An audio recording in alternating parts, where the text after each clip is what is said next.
What up? It's the Real Ones. Howard Beck, senior writer at The Ringer. Here with my guy, Raja Bell, and a very, very special guest. What were you teaching Wemby over the summer, or tutoring him on, mentoring him on? What have you seen this season? Have there been moments where you went, yep, there it is. There's what we did back in June. That's interesting you say that, and I haven't spoke about this part of it. He reached out, him and his team reached out to train him. I'm like, what's he trying to get better at? Like, what's handle and his footwork? I'm like, I right in my wheelhouse, but let me just reach out to Pop to make sure the stuff that he's working on will go with the Spurs and how they and me and Pop had great conversations before I even actually got to Texas about how he sees him, his next step, his next evolution. And so when Pop said that, I know Wemby, and his team reached out, but when Pop said that, because I have such great respect for the Spurs and what they've done, I always felt like they were the gold standard in the league. I put the two together and I made a routine, a workout just for both of those worlds to meet.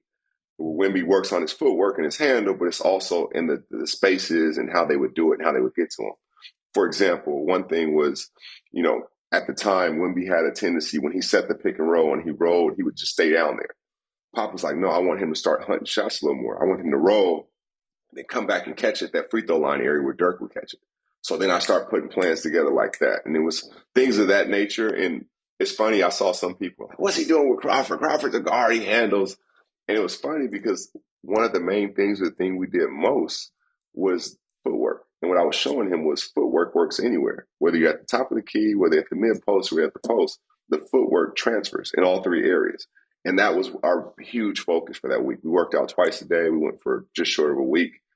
And it was incredible because stuff it took me years to learn, he can do it and download it in 5 minutes. It was incredible. He was like, okay, I got it.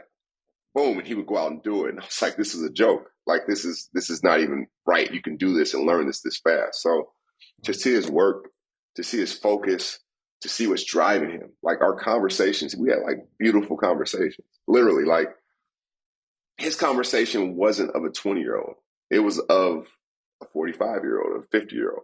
And he didn't even tell me this stat. And I'm going to tell you guys, he read 50 books last year alone.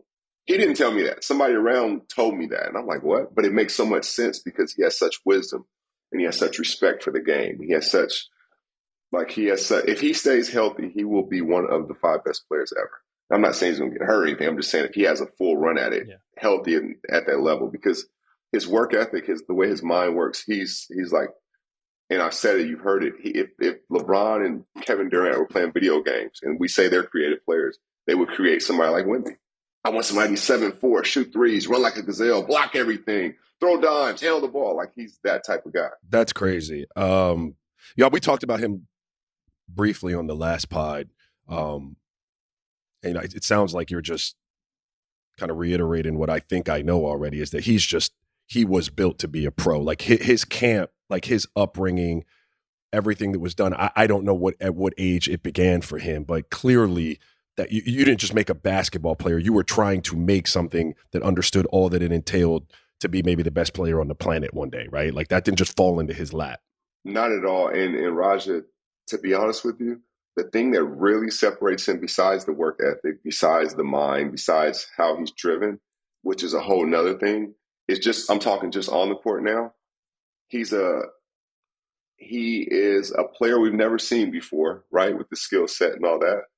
But he's also a role player with that. So he's like the best of both worlds. He'll sprint every single time. He'll try to get out there and take a charge. He'll run. You miss him on the shot, he doesn't care. He'll try to tip it in. He'll run. Like every play is max effort. Like he's playing that way just to be on the court, right? But he has this otherworldly talent. So that's why I think he'll be all those things I said. That's got to be fun watching Wemby do stuff in game that you guys worked on a couple of months ago, right? It must be a real point of pride for you. Absolutely. And it was funny.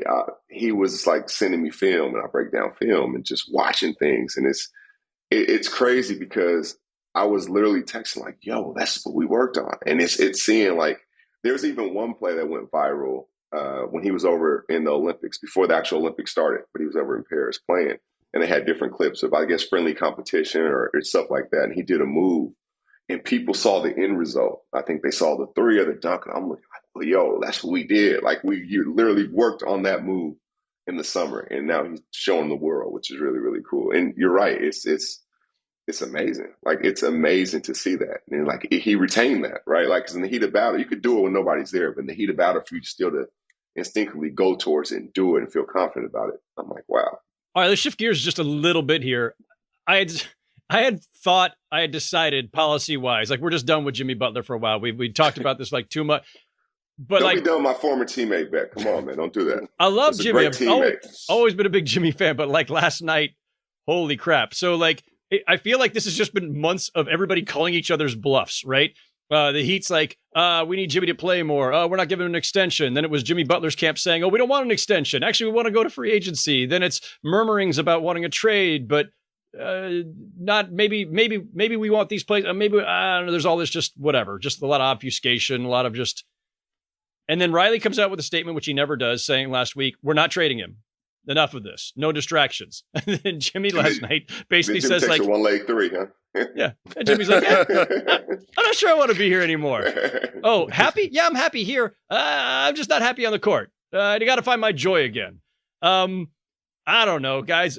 You played the game. Like, this is the most important player on their team, obviously. This has been looming over them, and they've been trying to kind of tamp it down and just at least kind of salvage this season and then figure it out. But like, not to get hot takey, but I feel like last night is the night that the Heat season died, because like Jimmy just laid all the cards on the table. You guys can speak to this from the teammates' perspective. Like, if you know the guy's checked out and doesn't want to be there, there's been a lot of talk about whether he's quote unquote quiet quitting, meaning he's just going through the motions out there. Jimmy bristled, said, no, I'm still playing hard, but he's not taking that many shots. Like, I don't know. Is it already over? I guess Riley's statement notwithstanding, is this thing just already over and it's just a matter of time before they just find whatever deal gets them out of this mess? I think obviously they're seeing who's going to blink first. I think Riley, as you said, Jimmy also knows, I'm sure, that Riley doesn't just come out and say anything. So for him to come out of the shadows and say we're not trading him is strong, right? They're stronger than even, us from a distance will look at, because they know how they operate. But Jimmy is basically saying, hey, I'll be here and be professional. I'll show up, but I'm not here, so yeah. We can play this game if you want. We can do this. But at this point, it goes from, okay, Jimmy and the Heat are at odds, to where does this bleed into the other players in the team? And that's where it becomes like, okay, we just have to move them and continue on and look towards the future. Because right now you can still get a lot for Jimmy Butler. You can still, add to your team, but this is going to be a distraction for some organization that hates distractions, right? Like, they like to stay focused. They like to stay locked in as much as possible. This is just this year. This goes back as long as, Rouse has been there and Spo's been there. And I think it's going to be a distraction until they do something. So I don't see this lasting. Howard, obfuscation is crazy. Okay, just crazy vocab word, bro. Like I while you all were talking, and you were not looking this up over there, Raju. That's not. I was definitely not looking up obfuscate. It's crazy, but like, holy cow! What can I say? I was an English major. Yeah, no, well done, well played. So listen, here's my question, and like, I don't know Jimmy. I ain't played with Jimmy. I am a fan. Like, what that brother does on a basketball court to impact winning, I don't think is deniable in any way, shape, or form. What he's done for the Heat speaks for itself. I'm curious as to the root of this problem. Like, is it, I've been a good soldier here. I've basically single-handedly at times taken and dragged this team to places that it would not have gone with the talent that I'm surrounded with. Like, and I'm kind of frustrated at this middling, kind of middle of the pack Heat situation. Like, where are we going? I'm the star. Or is it like, hey, Jimmy, we're going to turn this kind of over to Tyler now. We're going to need you to transition into that next phase as a player and need you to be a good soldier about it. That's first and foremost for me. I don't know what the root of it is from Jimmy's perspective. Like, and that's a real thing sometimes, Jamal. You know that for like guys that are used to being the alpha. And I think this is the Heat's own. This problem is the Heat and their ability to be viable even when they shouldn't be viable, right? And it keeps them in that middle ground. It keeps them culturally in that spot where they look at each other and say, hey, is it time to rebuild this? And they can't let themselves do it. So they stay. Jimmy Butler and a bunch of others might get us to the promised land, even though we might not win it, but we can sell that to our fan base who is basically, Heat culture all the way. Like, they don't want to lose games. And I think you put yourself in this spot when you continually chase that, instead of recognizing a year or so ago, like most of us did, that it might have been time then to start to do what you needed to do in an effort to stack the chips for draft picks, for cap flexibility, and all of the things that could get you out of this situation. So, those are just some thoughts. I don't have answers to it, but like, I think the Heat made their problem. They sit here now. It is a wrap. Like, make no mistakes about that. Like, Jimmy Butler versus Pat Riley.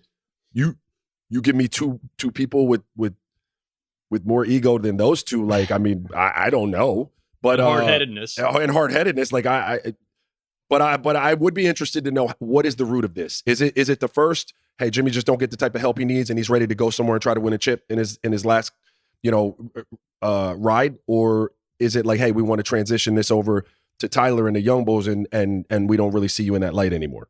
Raj, let me ask you this: if you're Riles, or you're the president or front office guy making the decisions, are you riding what you just said and said, hey, I'm riding with Jimmy Butler, we see him do it time and time again? Or are you saying, you know what, this is becoming too much of a distraction, it may bleed into the future of our team, I got to make a move? Which one are you going to do if you're Riles?